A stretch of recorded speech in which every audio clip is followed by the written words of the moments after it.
नमस्कार और आप सबका स्वागत है आज के इस वीडियो में। यूपीएससी ऑप्शनल के लिए हिंदी लिटरेचर का ये जो सीरीज हमारी चल रही है, इसमें आज जो हम देखने वाले हैं वो आदिकाल। हमने कल शुरुआत जो की थी वो आदिकाल से शुरुआत की थी। आदिकाल पर आज ये सेकंड वीडियो होगा जिसमें हम सिद्ध साहित्य और नाथ साहित्य के बारे में चर्चा करेंगे। सिद्ध साहित्य क्या है, नाथ साहित्य क्या है, इसमें जो प्रमुख कवि हैं वो क्या है, इसके बारे में हम डिटेल में इसमें डिस्कस करने वाले हैं। तो आइए सबसे पहले शुरुआत करते हैं सिद्ध साहित्य से। जब हमने कल के क्लास में आदिकाल के बारे में पढ़ा था तो हमने देखा था कि धार्मिक साहित्य जो आदिकाल में लिखे गए या आध्यात्मिक साहित्य उसको हम कह लें, उसमें हमने देखा कि एक तरफ बौद्ध मत थे, एक तरफ शैव मत थे, एक तरफ जैन मत थे। जैन काव्यों के बारे में कुछ विशेषताएं हमने कल देखी थी, मगर अभी भी उसमें कई सारी चीजें हमें देखनी है। आज हम शुरुआत कर रहे हैं सिद्ध साहित्य से। सिद्ध साहित्य दरअसल क्या था कि जो बौद्ध धर्म मानने वाले लोग थे, आपको पता होगा जब आपने इतिहास पढ़ा होगा तो आपने बौद्ध संगीतियों के बारे में पढ़ा होगा। उसमें आपने पढ़ा होगा कि बौद्ध धर्म किस प्रकार दो अलग अलग भागों में बटा था, अलग अलग शाखाओं में। एक को हम महायान कहते थे और एक को हीनयान कहते थे, आपको याद होगा। उसी में एक और शाखा निकली बौद्ध धर्म की जिसको हम वज्रयान कहते थे। वज्रयान बौद्ध धर्म की वह शाखा है या वह शाखा है जिसमें आडंबरों का, तंत्र मंत्रों का, इन सब चीजों का बहुत ज्यादा प्रयोग देखने को मिलता है। ठीक है, तो बौद्ध धर्म की सिद्ध परंपरा में जो साहित्य लिखा गया उसे हम सिद्ध साहित्य के नाम से जानते हैं। सिद्ध साहित्य लिखने वाले लोग या सिद्ध परंपरा के लोग बौद्ध धर्म के वज्रयान शाखा से संबंधित थे। आगे बढ़े तो जो महत्वपूर्ण रचनाएं सिद्ध साहित्य में लिखी गई वो दोहा कोश था और उसके साथ साथ चर्यापद था। अब इसमें क्या है कि दोहा कोश जो रचना है, दोहा कोश सरहपा की रचना है। सरहपा एक प्रमुख सिद्ध कवि माने जाते हैं। उनके बारे में भी हमें पढ़ना है कि सरहपा का योगदान क्या है, सरहपा की भाषा क्या है। हम बात करें कि सिद्ध साहित्यों में जो सिद्ध साहित्य जो लिखा गया है सिद्ध परंपरा का, उसकी जो भाषा है वो अर्धमागधी है। अर्धमागधी अपभ्रंश है। देखिएगा, यही कुछ कारण रहे कि जिसके चलते आचार्य शुक्ल ने जब काल विभाजन किया तो कुछ चीजों को उन्होंने छोड़ दिया। उसी में एक ये भी आता है जिसको आचार्य शुक्ल अपने हिंदी साहित्य के इतिहास में इसको इग्नोर करते चलते हैं। ये जो सिद्ध परंपरा है ये वर्ण व्यवस्था के खिलाफ थी और वर्ण व्यवस्था के साथ साथ इसने वैदिक मान्यताओं का भी खंडन किया। इसके उदाहरण देखिएगा आप तो पता चलेगा। पंडित साल सत्य बखाड़ा, मैं बोल रहा हूं उसको सुनिए, यहाँ मैंने लिख भी दिया है। पंडित साल सत्य बखाड़ा देहा ही बुद्ध बसंत न जाना। यहाँ पे ये लोग कह रहे हैं कि पंडित लोग हैं ना, जो यहाँ पे कुल कहने का मतलब जो है, इसका सार जो निकलता है इसका वो ये निकलता है कि पंडित जो है उन्हें खुद भी वेद के बारे में, पुराण के बारे में कुछ मालूम है नहीं उनको। वो बस बोलते जाते हैं कुछ भी और देहा ही बुद्ध बसंत न जाना, जानते तो कुछ भी नहीं है मगर बोलते बहुत इसके बारे में है। दूसरा जो यहाँ पे एग्जाम्पल है वो है आगम वेय पुरे ही पंडिय मार वहंती पक्क सिरिफले अलियजिन बाहे रिय भमन। इसका मतलब क्या हुआ, ये देखिए मैंने क्या कहा कि इन्होंने आडंबरों का विरोध किया। वर्ण व्यवस्था का आडंबर यानी कि यहाँ पे वर्ण व्यवस्था और वैदिक मान्यताओं से है, इसका इन्होंने खंडन किया। खंडन करते समय ही कहते हैं कि आगम वेय पुरे ही पंडिय माण वहंती पक्क सिरिफले अलियजी बाहे रिय भमंती। यानी कि जो पंडित अपने आप को जो लोग बताते हैं, इनको वेद के बारे में, असल में वेद और पुराण के बारे में इन्हें कुछ भी नहीं मालूम है। इनका हाल वैसे ही है जैसे श्रीफल, आप लोगों ने श्रीफल देखा होगा जिसको हम लोग बेल कहते हैं। बेल का शरबत भी पीते हैं। ये समय जो चल रहा है ना, ये बेल पे फल लगे हुए हैं इस समय में जो मैं वीडियो बना रहा हूँ, आप लोगों को पता है। इसमें क्या है कि ये कहते हैं कि जिस प्रकार भौरा बेल के किनारे किनारे घूमता बस है, बेल के अंदर रस है ना, बेल के अंदर फल है, ऊपर से एक जो हार्ड कवर होता है बेल में, तो ये हार्ड कवर के आसपास भौरा जिस प्रकार घूमता है और उस बेल का रस या स्वाद नहीं पा पाता है, वैसे ही ये जो पंडित लोग हैं जो वेद को अपने आप को ज्ञाता बताते हैं, ये लोग दरअसल वेद और पुराण को सिर्फ पढ़ते हैं, रटते हैं। जैसे तोता रटता है ना, वैसे ये लोग रट लिए हैं। इनको वेद के बारे में दरअसल कुछ भी नहीं मालूम है। ये दोहा कहना चाहता है। ठीक है, ये कुछ एग्जाम्पल्स हैं जो आप पेपर में लिखेंगे। जब आपसे पूछा जाएगा कि सिद्ध साहित्य पर टिप्पणी करिए तो आप ऐसे ही लिखेंगे। मैं इसका मॉडल आंसर आपको बोलकर बताता हूं क्या लिख सकते हैं आप ऐसे लिखेंगे, सिद्ध साहित्य बौद्ध धर्म के सिद्ध परंपरा से संबंधित है। बौद्ध धर्म के वज्रयान शाखा से सिद्ध साहित्य का सीधा संबंध है। सिद्ध साहित्य में आडंबरों और वैदिक मान्यताओं का बहुत ही कड़े शब्दों में खंडन किया गया है। उदाहरण के रूप में आगम वे पुरे पंडी मार वहन पक्क श्रीफले अलिजिम बाहेरिय अनंत। इन्होंने शून्य पर आधारित साधना प्रक्रिया पर बल दिया। मैं बताता हूं क्या है ये, एक मिनट।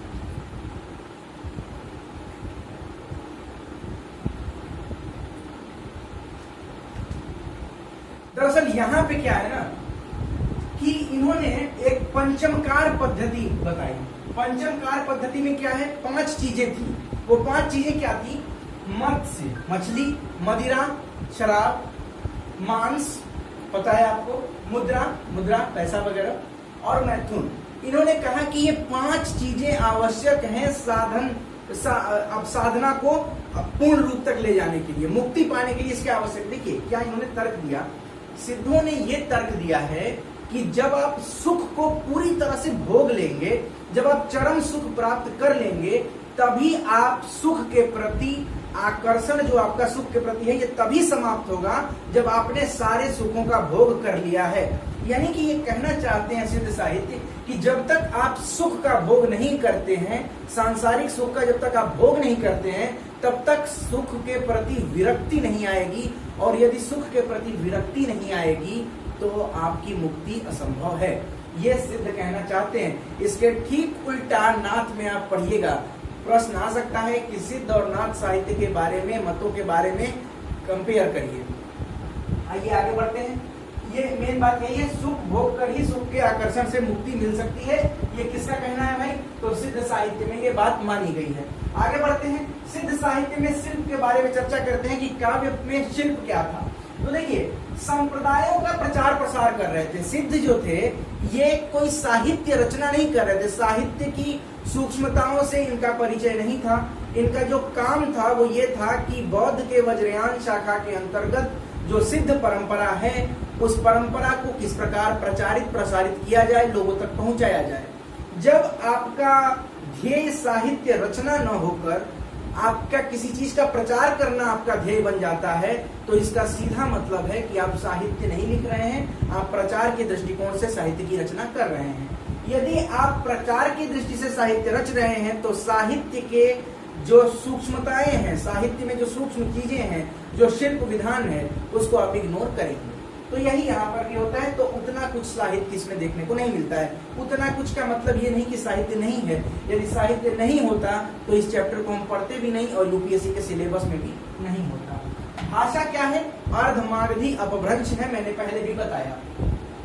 बात करें प्रमुख कवि की, तो इसमें जो प्रमुख कवि आते हैं उनका नाम है सरहपा। इनके बारे में कहा जाता है कि इन्होंने 32 ग्रंथों की रचना की थी।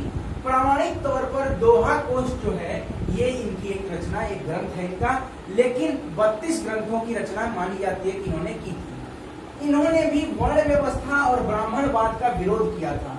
अब एक होता है, आप लोगों ने, आपको पता भी होगा और हम आगे पढ़ेंगे भी, आलोचना। हिंदी साहित्य में जब हम आलोचना पढ़ते हैं तो उसमें कई लोगों का नाम आता है, जैसे रामचंद्र शुक्ल का नाम आता है, उसके अलावा नामवर सिंह का, रामविलास शर्मा का, इन लोगों का नाम आता है। अब ये आलोचनात्मक कविता के प्रवर्तक थे सरहपा। आलोचना जो है वो गद्य में भी हो सकती है और आलोचना काव्य में भी हो सकती है। काव्य में आलोचना हो सकती है, ये बताने वाले जो कोई पहले व्यक्ति हैं, जो पहला कवि है वो है सरहपा। सरहपा सिद्ध साहित्य से, सिद्ध परंपरा से बिलोंग करते हैं और इन्होंने आलोचनात्मक कविता की रचना की, इसीलिए इनको आलोचनात्मक कविता का प्रवर्तक माना जाता है। समझिए, इन्होंने आलोचना किसकी की, ब्राह्मणवाद के ये मुखर विरोधी थे, तो ब्राह्मणों की इन्होंने आलोचना की। जिसकी भी आलोचना करके यदि आप कविता लिखते हैं तो उसे हम आलोचनात्मक काव्य की श्रेणी में रखेंगे। इन्होंने कहा कि मन को आकर्षण से दूर ले जाने पर बल, ये तो सिद्ध साहित्य में है। अब देखिए, अगर प्रश्न आ जाए कि सरहपा के साहित्य के बारे में लिखिए, सरहपा के साहित्य के विशेषताओं के बारे में, तो आप ये सारी विशेषता लिख सकते हैं। वर्ण व्यवस्था वैदिक मान्यताओं का खंडन, शून्य पर आधारित साधना प्रक्रिया, पंचमकार पद्धति, सुख भोग कर ही सुख के आकर्षण से मुक्ति मिलेगी, और गुरु का महत्व क्या है ये भी ये मानते हैं। सराफा भी गुरु के महत्व को मानते हैं। ये लोग क्या कह रहे हैं कि मुक्ति प्राप्त करने का एकमात्र साधन जो है वो सुख भोग कर सुख के प्रति विरक्ति हो जाना और फिर गुरु का होना भी ये कहते हैं कि जरूरी है। अब एक एग्जाम्पल है, ये आपको याद रहना चाहिए, पेपर में आपको लिखना पड़ेगा। जहिमन पवन न संचरई रविशस राह पवेश ताहि बढ़म चित्त विषाम करो सरेहु कहे उवेश। ये जो सरहपा है इनका ये उपदेश, ये कहते हैं कि जहां पर मन और पवन की गति भी ना हो, जहां पर मन और पवन की गति भी नहीं हो, रवि और शशि, रवि मतलब सूर्य और शशि मतलब चंद्रमा, उनकी ज्योति भी जहां पर मौजूद नहीं है, वहां पर अपने चित्त यानी कि अपने मन को वहां पर ले जाओ। यही सरहपा का उपदेश है, यानी कि इतना शांत करो अपने मन को। अब जहां पर जहिमन पवन न संचरे, जहां मन भी न पहुंच पाए और हवा भी न पहुंच पाए, ऐसी स्थिति में मन को ले जाना है जहां न तो हवा पहुंच पाए न तो मन पहुंच पाए। मन की गति सबसे तेज मानी गई है, मन भी जहां जाकर ठहर जाता हो, जहां रवि और शशि की ज्योति भी नहीं पहुंचती हो, ऐसी अवस्था में अपने मन को ले जाओ, तभी आपका मन शांत होगा। ये कहते हैं सरापा, ये सरापा का उपदेश है। उवेश का मतलब होता है यहाँ पे उपदेश। फिर ये कहते हैं कि जो सुख है वो भौतिकता से नहीं आता है, सुख आंतरिक होना चाहिए। अंतर मन की उच्च अवस्था को ये सुख मानते हैं, लेकिन अंतर मन की उच्च अवस्था तक पहुंचने का जो माध्यम है इनका, वो जो सिद्ध साहित्य वाले कवि हैं ये कहते हैं कि आप सुख इतना ज्यादा भोग लीजिए कि सुख से विरक्ति हो जाए, सुख आपको आकर्षित ही न कर सके, तो अपने आप आपका मन एक जगह जाके ठहर जाएगा और वहीं ठहरेगा जहां जहिमन पवन न संचरई रविशस राह पवेश ताहि बढ़म चित्त विषाम कर सरेहु कहे उवेश। ठीक है, आगे बढ़ते हैं। इनकी भाषा अर्धमागधी, अपभ्रंश और प्राकृत भाषा की भी कुछ प्रवृत्तियां देखने को मिलती हैं, और यहीं से कहते हैं हम कि आरंभिक हिंदी या पुरानी हिंदी, अपभ्रंश को ही कहते हैं पुरानी हिंदी। जब वो प्राकृत का भी उसमें विशेषता है, कुछ प्रवृत्तियां हैं, और अपभ्रंश की भी प्रवृत्तियां हैं। अब देखिए क्या है कि प्रमुख जो साहित्य है वो मुक्तक साहित्य लिखे गए हैं इन लोगों के द्वारा सिद्ध साहित्य में, और मुख्यतः चर्यापद और दोहा कोश मैंने पहले ही बताया आपको। इसके अलावा कुछ छंद हैं जैसे रोला, सोरठा, दोहा, इसका भी प्रयोग सिद्ध कवियों ने किया है। रोला, सोरठा और दोहा का प्रयोग भी सिद्ध कवियों ने किया है। और दोहा, सोरठा, चर्यापद, चौपाई और पद्धर, इन छंदों का सबसे पहले प्रयोग किसी ने किया तो वो किसने किया? सरहपा ने किया। इसलिए सिद्ध साहित्य में हमने पहले कहा कि साहित्यिक शिल्पगत सूक्ष्मताओं का अभाव है, उसके बाद भी हम इसको इसलिए इग्नोर नहीं कर सकते क्योंकि आप देख सकते हैं कि यहाँ पर दोहा, सोरठा, चर्यापद, चौपाई, पद्धर आदि का सर्वप्रथम प्रयोग हुआ है। सोरठा, रोला का भी प्रयोग हुआ है, दोहा का भी प्रयोग हुआ है, और आगे चलकर इन छंदों में कितनी रचनाएं भक्ति काल में हुई हैं इससे आप अनजान नहीं होंगे। चाहे वो सूरदास हो, तुलसीदास हो, कबीरदास हो, इन सबसे आप अनजान नहीं होंगे यदि आप हिंदी साहित्य को कभी भी पढ़े होंगे। आगे बढ़ते हैं। ये रहा सिद्ध साहित्य के बारे में कुछ बातें रही। अब आगे आइए चर्चा करते हैं नाथ साहित्य के बारे में। अब नाथ पंथ जो है ये बौद्ध और शैव दोनों मतों का मिक्सचर है। दोनों मतों के मिलने से नाथ साहित्य जो है इसकी रचना होती है। जो सबसे अंतिम सिद्ध थे उनको कहा जाता है, उनका नाम है मत्स्येंद्र नाथ। ठीक है, मत्स्येंद्र नाथ के साथ क्या हुआ, एक घटना घटी। मत्स्येंद्र नाथ जी जो थे ये एक बार स्त्री के मोह में पड़ गए। स्त्रियों के मोह में पड़ने के कारण ये अपने मार्ग से भटक रहे थे। तो उसी समय गोरखनाथ आते हैं। गोरखनाथ जो इनके शिष्य थे, मत्स्येंद्र नाथ के शिष्य थे गोरखनाथ, और माना जाता है कि गोरखनाथ भगवान शिव के अवतार थे। ठीक है, यहाँ पर एक बार क्या हुआ कि गोरखनाथ जो है, ये कहानी है, जनश्रुति है, बताई जाती है ऐसी कि गोरखनाथ को शिष्य इन्होंने बना लिया। उसके बाद मत्स्येंद्र नाथ किसी समय जाके कहीं स्त्री के चक्कर में फंस गए। वही एक डायलॉग है ना फिल्म का, लड़की का चक्कर बाबू भैया, तो ऐसा ही कुछ हुआ। ये स्त्री के चक्कर में फंस गया। अब क्या हुआ कि गोरखनाथ को लोग कहने लगे कैसा तुम्हारा गुरु है भाई, वो जाके स्त्री में फंस गया। तो वहीं पर एक धुन जो होता है, गाना होता है, उसको गाते हैं। गाना यानी कि यहाँ पे रचना से संबंध है। जाग मछिंदर गोरख आया, ये गोरखनाथ जब इस धुन को गुनगुनाते हैं, जाग मछिंदर गोरख आया, तो मत्स्येंद्र नाथ को लगता है कि अरे मैं तो यहाँ फंसा हुआ हूँ, मेरा ये जगह नहीं है, मुझे कुछ और करना चाहिए। अब हम बात, तो यहाँ से क्या हुआ कि इनको सभी भोगों से, मत्स्येंद्र नाथ को सांसारिक भोगों से, सभी भोगों से, यानी कि ऐसा नहीं है कि इनको मुक्ति दे दी गई, इनको जो स्त्री से जो मोह, जो लगाव हो गया था, उससे मुक्त कराकर गोरखनाथ ने इनको वापस अपने नाथ संप्रदाय में लेकर आए। और नाथ संप्रदाय के प्रवर्तक के बारे में मैं बताऊं आपको, उत्तर प्रदेश में 2 परीक्षाएं हुई। अभी जो परीक्षा 69,000 शिक्षक भर्ती की हुई, इसमें प्रश्न था कि नाथ संप्रदाय के प्रवर्तक कौन है। ऑप्शन में मत्स्येंद्र नाथ भी था और गोरखनाथ भी था। इस पर चर्चा करना इसलिए भी जरूरी है कि अगर कोई ऑब्जेक्टिव एग्जाम आप देंगे तो उसमें भी आपके लिए आवश्यक हो जाएगा। तो होता क्या है कि कुछ लोग मत्स्येंद्र नाथ पर टिक करते हैं और कुछ लोग गोरखनाथ पर। आंसर की आती है तो गोरखनाथ की जगह पे मत्स्येंद्र नाथ को इसका आंसर माना जाता है। अब मत्स्येंद्र नाथ है या गोरखनाथ है, इस पर खुद यूपी में ही 2 एग्जाम में कॉन्ट्राडिक्शन हो चुके हैं। एक में मत्स्येंद्र नाथ माना, एक में गोरखनाथ माना, लेकिन हम गोरखनाथ को ही मानकर चलेंगे। गोरखनाथ ही नाथ संप्रदाय के प्रवर्तक माने जाते हैं। नाथ का जो शाब्दिक अर्थ होता है वो जो मुक्ति प्रदान करे, जो मुक्ति प्रदान करे उसको हम कहते हैं नाथ। ठीक है। अन्य जो नाथ संप्रदाय के प्रमुख जो लोग हुए हैं, जो कवि हैं, वो हैं जालंधर नाथ और चरपटी नाथ। मत्स्येंद्र नाथ और गोरखनाथ तो है ही है। अब मुक्ति के लिए ये इंद्रिय निग्रह पे बल देते हैं। देखिएगा यहाँ पर जो मार्ग है, मैं लिख देता हूँ, सिद्ध साहित्य में जो मार्ग है मुक्ति का, उसको हम प्रवृत्ति मार्ग कहेंगे। प्रवृत्ति मार्ग यानी कि सुख इतना भोग लो कि सुख भोगने का मन ही न करे और अपने आप सुख से विरक्ति हो जाए। यहाँ पे ये कहते हैं कि सुख नहीं भोगना है आपको इंद्रिय निग्रह करना है। इंद्रिय सुखों से, सांसारिक सुखों से आपको अलग हटना है। ये नहीं कि सुख भोग कर हटना है, पहले ही हटना है। और इसी को हम कहते हैं निवृत्ति मार्ग। तो नाथ संप्रदाय में निवृत्ति मार्ग पर जहाँ बल दिया गया है, वहीं सिद्ध साहित्य में प्रवृत्ति मार्ग पर बल दिया गया है। आपसे प्रश्न पूछ सकता है नाथ और सिद्ध में कंपेयर करने के लिए या अंतर बताने के लिए, तो आप ऐसे ही लिखेंगे।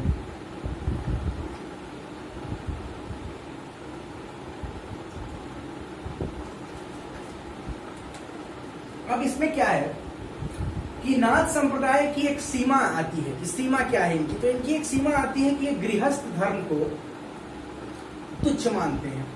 नारी को भी यहाँ पे पर्याप्त सम्मान नहीं दिया गया इनकी रचनाओं में। नवलख पातर आगे नाचे पीछे सहज अखाड़ा, ऐसो मन ले जोगी खेले तब अंतर बसे भंडारा, ये गोरखनाथ कहे थे।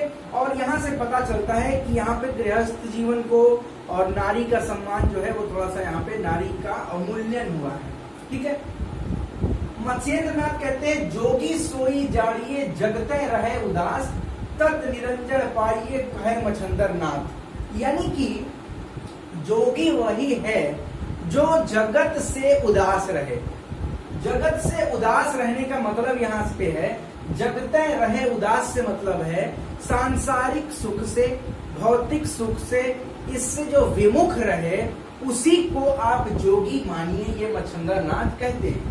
आपको ये सब थोड़ा बहुत याद करना होगा, क्योंकि पेपर में जब आप कुछ लिखते हैं और उसके साथ साथ जैसे ही हम एग्जाम्पल्स देते हैं, हमारा जो उत्तर लेखन है वो थोड़ा सा अच्छा हो जाता है, एग्जाम्पल्स को अगर हम थोड़ा सा अंडरलाइन कर देंगे। यहाँ पर हठ योग पर बल दिया गया है। नाथ संप्रदाय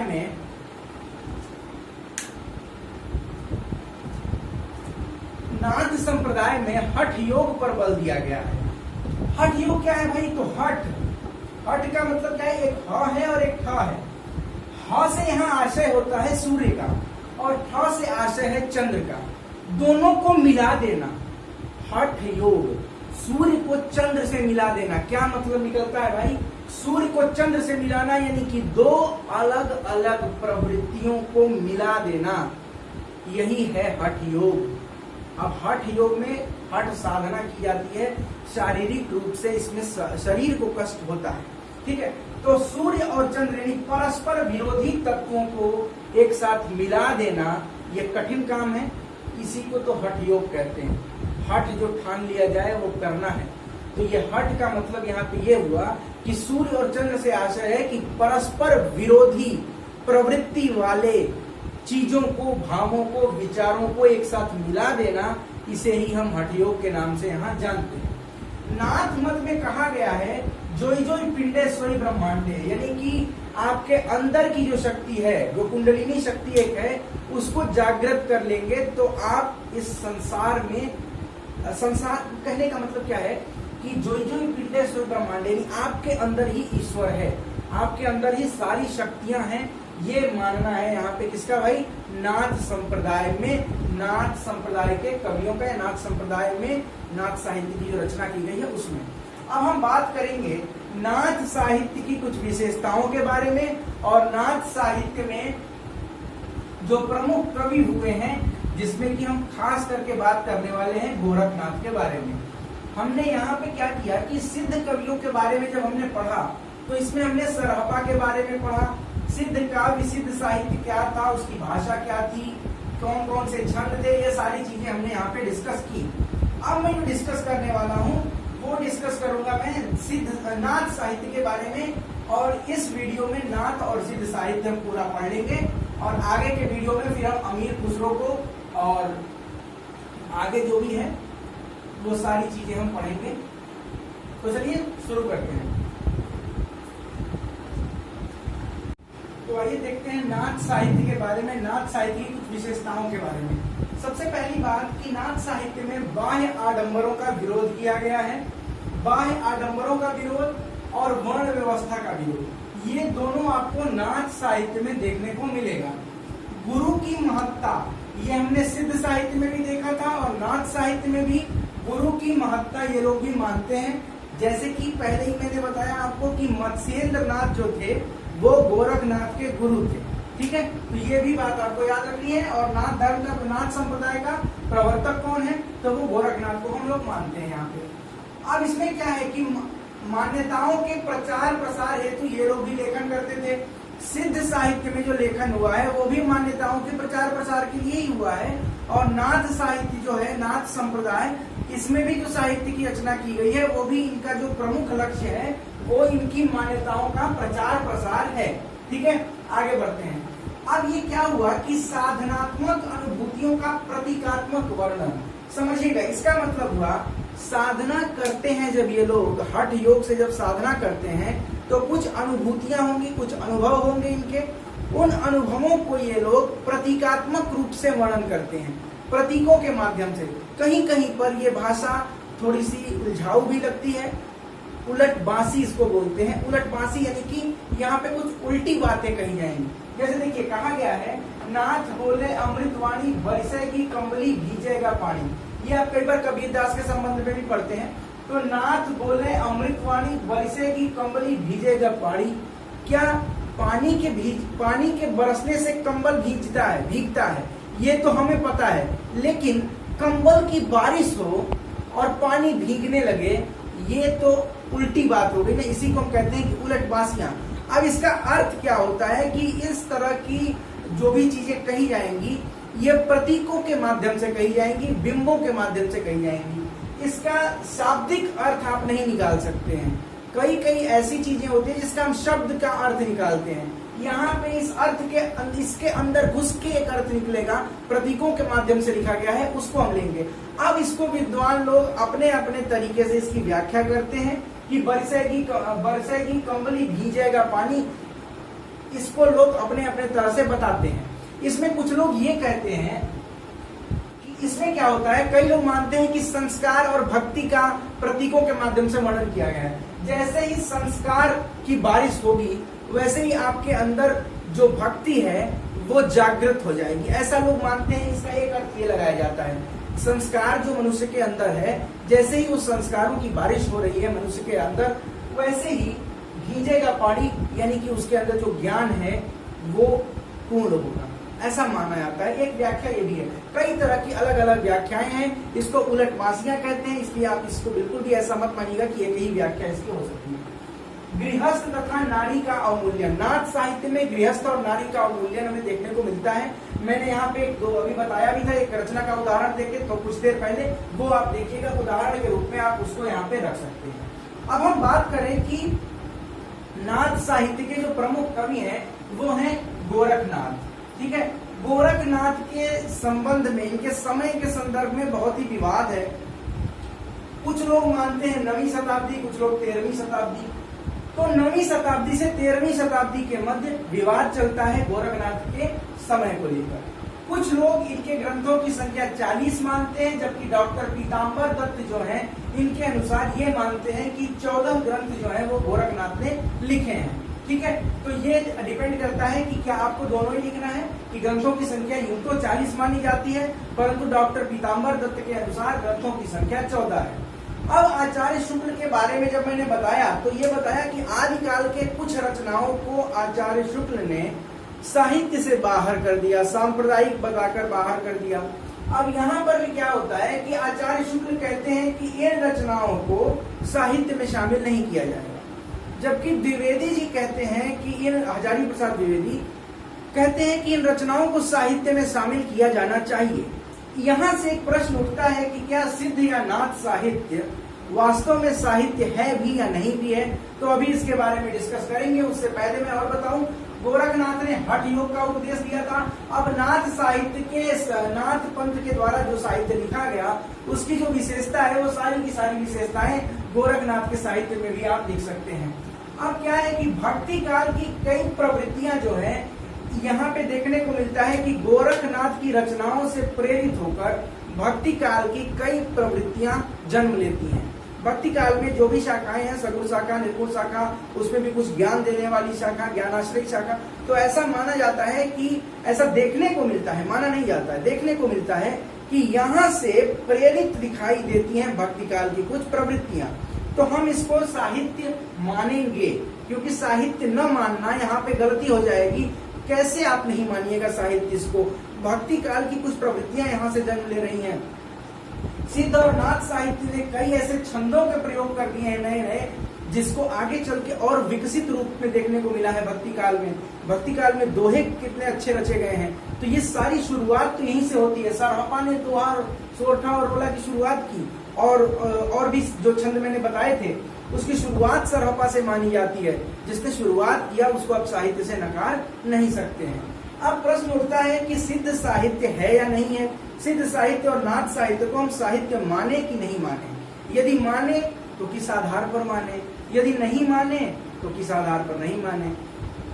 तो सबसे पहले की प्रश्न ये उठेगा कि साहित्य हम माने किसको? साहित्य किसको माने, किस रचना को साहित्य मान ले? क्या ऐसे मानक होंगे, क्या ऐसे मापदंड हैं, ऐसी क्या कसौटियां हैं जिसको अगर कोई रचना पूरी कर दे तो हम उसको साहित्य की श्रेणी में लाएं? तो सबसे पहली चीज जो आती है वो आती है कि जो शब्द है, रचना अगर हो रही है तो उसमें जो शब्द है उसका कुछ अर्थ निकलना चाहिए, शब्द का एक अर्थ होना चाहिए, उसमें एक रमणीयता होनी चाहिए, नीरसता नहीं होनी चाहिए। साहित्य यदि नीरस हो गया तो फिर साहित्य में मजा नहीं रहेगा। अगर मजा यानी कि सिर्फ मजा ही नहीं, साहित्य के कई तत्व हैं, उसमें एक तत्व रस भी है। मजा जिसको हम कह रहे हैं उसको रस कह सकते हैं आप। तो ये रमणीयता भी होनी चाहिए साहित्य में। इसके अलावा हर एक साहित्य में सामाजिक हित की कुछ न कुछ भावना होनी चाहिए। साहित्य का अंतिम लक्ष्य मनुष्य है, ये आचार्य हजारी प्रसाद द्विवेदी ने कहा। शुक्ल जी ने कहा कि जनता की चित्तवृत्तियों का प्रतिबिंब है। तो किसी ने भी साहित्य को जनता से अलग करने का प्रयास नहीं किया है। सामाजिक हित की भावना साहित्य में होनी चाहिए। साहित्य में एक कल्पना तत्व होना चाहिए। कल्पना का जो तत्व होता है साहित्य में वो भी दृष्टिगोचर होना चाहिए। रमणीयता होनी चाहिए, मैंने बताया। इसके आधार पर हमें सोचना है कि क्या सिद्ध साहित्य में ये सारी चीजें हैं, क्या नाथ साहित्य में ये सारी चीजें हैं। यदि ये चीजें हैं तो इन्हें हम साहित्य मानेंगे, यदि ये चीजें नहीं हैं तो इन्हें हम साहित्य नहीं मानेंगे। मैं अब बताऊंगा आपको कुछ पॉजिटिव और नेगेटिव पॉइंट्स सिद्ध और नाथ साहित्य के बारे में। पहली नेगेटिव चीज ये कही जाती है कि ये लोग अपने पंथों का प्रचार करना चाहते थे और सिर्फ प्रचार के उद्देश्य से लिखी गई रचनाओं में साहित्यिक सूक्ष्मताओं का अभाव है, शिल्पगत विशेषताओं का भी अभाव यहाँ पे लोग कहते हैं। खैर, कुछ लोग कहते हैं अप्रतितत्व दोष है, इसके अलावा उलटबासियां जो मैंने बताई, जो मैंने यहाँ पे बताया कि नाथ बोले अमृतवाणी बरसेगी कंबली भीजेगा पानी, ऐसे ही एक है कि ठाड़े सिंह चरावे गाय। अब ठाड़े सिंह चरावे गाय का मतलब हुआ कि शेर खड़ा है, सिंह खड़ा है, शेर खड़ा है और वो गाय चरा रहा है। क्या ये संभव होगा? शेर गाय को खा नहीं जाएगा, चराएगा क्यों? ठीक है, तो इसका भी अलग अलग अर्थ है, इसको उलटबासियां कहते हैं। अब ये प्रतीकों के माध्यम से कह दिया गया ठाड़े सिंह चरावे गाय। इसका एक अर्थ लोग लगाते हैं कि सिंह यानी कि हमारा दिमाग। ये मेरे बाबा बताया करते थे, ये जो उलटबासियां हैं इसका अर्थ बताया करते थे, मुझे याद आ गया ठाड़े सिंह चरावे गाय भी। यहाँ पे क्या है कि ठाड़े सिंह चरावे गाय, शेर खड़ा होकर गाय चरा रहा है। कैसे हो सकता है? ये ऐसे हो सकता है, यहाँ पे सिंह का मतलब है मस्तिष्क और गाय का मतलब है हमारी सारी और जो इंद्रियां हैं, जो नसें हैं, जो खून है, अस्थि मज्जा, ये सारी चीजें, हाथ, जो रिफ्लेक्शंस होते हैं, रिफ्लेक्स एक्शंस होते हैं, मच्छर काटता है तुरंत हम मारते हैं, ये सारे एक्शंस जो हैं, इसको बताया जा रहा है कि ये सब गाय है। ये और इंद्रियां जो है शरीर की वो गाय है, ये जो है सिंह है, मस्तिष्क जो है ये सिंह है। तो ठाड़े सिंह चरावेगा, ये खड़ा होकर इस गाय को चला रहा है, यानी कि इन सारे इंद्रियों को ये मस्तिष्क चला रहा है, ये यहाँ पे इसका अर्थ है। तो ये सारी जो चीजें हैं, कहीं कहीं पर इसका अर्थ इतना अलग हो जाता है प्रतीकों में कि आम आदमी इसको समझ नहीं पाता है। इसको एक दोष के तौर पर लिया जाता है कि आप सहजता के साथ बात को नहीं कह पा रहे हैं, तो इसको भी लोग दोष मानते हैं। ठीक है, आगे बढ़ते हैं। यही नाथ संप्रदाय में जटिल और विपरीत भाषा, जो मैंने विपरीत भाषा बताया ठाड़े सिंह चरावे गाय। अब कुछ पॉजिटिव पॉइंट देख लेते हैं। कई कई जगह पे सिद्ध और नाथ साहित्य में भाषा का प्रवाह इतना अच्छा है कि हम इसको साहित्य मानने से नकार ही नहीं पाते हैं। हम इसको साहित्य मानने, मन करता है कि साहित्य इसको मान ले। प्रतीकों का कुशल प्रयोग किया गया। ठाड़े सिंह चरावे गाय, जहां पर इसको एक नेगेटिव पॉइंट के रूप में भी लिया गया कि जटिलता है, विपरीत भाषा है, वहीं आपको क्या ऐसा नहीं लगता कि इसका अर्थ समझने के बाद एक मजा सा आ जाता है, एक लगता है कि अरे ये भी अर्थ हो सकता है क्या? तो प्रतीकों का इतना कुशल प्रयोग सिद्ध और नाथ साहित्य में देखने को मिलता है, तो यहाँ भी एक बार मन करता है कि इसको साहित्य मान लिया जाए। नए नए छंद यहाँ देखने को मिलते हैं। नाथ साहित्य की कुछ ऐसी प्रवृत्तियां, गोरखनाथ की रचनाओं की कुछ ऐसी प्रवृत्तियां जो आगे चलकर मध्यकाल में दिखाई देती हैं, दृष्टिगोचर होती हैं, तब भी लगता है कि इसको साहित्य मान लें। तो अंत में एक निष्कर्ष निकलेगा, एक उपसंहार क्या निकलेगा कि हाँ, चूंकि नाथ और सिद्ध साहित्य जो है, वो नाथ और सिद्ध साहित्य जो है वो अपने संप्रदायों के प्रचार प्रसार के लिए लिखे गए थे और उनमें कहीं कहीं साहित्यिक सूक्ष्मताओं का अभाव खटकता है, इसके बावजूद भी इसको साहित्य से अलग कर देना न्याय संगत या तर्क संगत नहीं होगा, क्योंकि यहाँ पर प्रतीकों और बिंबों का कुशल प्रयोग हुआ है, यहाँ पर नए नए छंदों का निर्माण और प्रयोग हुआ है, यहाँ की भाषा में जो प्रवाह देखने को मिलता है उसको भी नकारा नहीं जा सकता। इसके साथ साथ भक्ति काल में कई ऐसी प्रवृत्तियां देखने को मिलती हैं रचनाओं की, जो यहाँ से प्रेरित दिखाई देती हैं। इन सभी तर्कों के आधार पर सिद्ध और नाथ साहित्य को साहित्य से अलग मान लेना या साहित्य से परे मान लेना न्याय संगत और तर्क संगत नहीं है। ठीक है, मैंने एक ही बार में बोल दिया। अब मुझे खुद भी याद नहीं है कि मैंने इसमें क्या क्या बोल दिया, क्योंकि रटा हुआ था नहीं, मुंह से आया, मैंने बोल दिया। अच्छा ही बोला होगा, लग रहा है अच्छा बोला। चलिए, जो भी हो, ये आप पॉज करके देख लीजिएगा, दोबारा लिख लीजिएगा अगर नहीं लिख पाए हो। जो मैं बोलता हूँ उसको आप नोट कर लीजिए। जो बोर्ड पर है उसके अलावा जो मैं बोल रहा हूँ वो भी इम्पोर्टेंट है। मैं जितना बोल रहा हूँ सब कुछ बोर्ड पर लिखूँ, ये संभव मेरे लिए नहीं है। तो मुझे पूरा विश्वास है कि इस वीडियो में आपको जरूर मजा आएगा अगर आपने अंत तक देखा, ये मेरी गारंटी है, और काफी चीजें समझ में आएंगी आपको। तो आशा करता हूँ आपको ये वीडियो पसंद आएगा। अच्छा लगता है तो लाइक करें, कमेंट करें, शेयर करें, चैनल को सब्सक्राइब करें। रोज वही बात बोलता हूँ, 1 मिनट और बोल देता हूँ। डिस्क्रिप्शन में टेलीग्राम चैनल का लिंक है, वो भी ज्वाइन कर लें। और आप सबका बहुत बहुत धन्यवाद। कमेंट करके जरूर अपने जो भी आप समझे हैं, जो नहीं समझे वो बताइए। व्यूज कम आ रहे हैं, कभी कभी दुख होता है, लेकिन फिर 1-2 कमेंट ऐसे आ जाते हैं कि मन करता है कि वीडियो बनाएं, और मैं बनाऊंगा वीडियो। व्यूज पे कोई मतलब नहीं है, मैं वीडियो बनाऊंगा ही, और रोज रेगुलर वीडियो आएगा। हिंदी लिटरेचर ऑप्शनल मेरी पूरी कोशिश रहेगी, मैं वादा नहीं कर रहा हूँ, मगर पूरी कोशिश रहेगी कि हिंदी लिटरेचर ऑप्शनल यूट्यूब पर पूरा खंड क पेपर 1 पेपर 2 दोनों समाप्त करने का मैं पूरा कोशिश करूंगा, इसमें कोई संदेह नहीं होना चाहिए।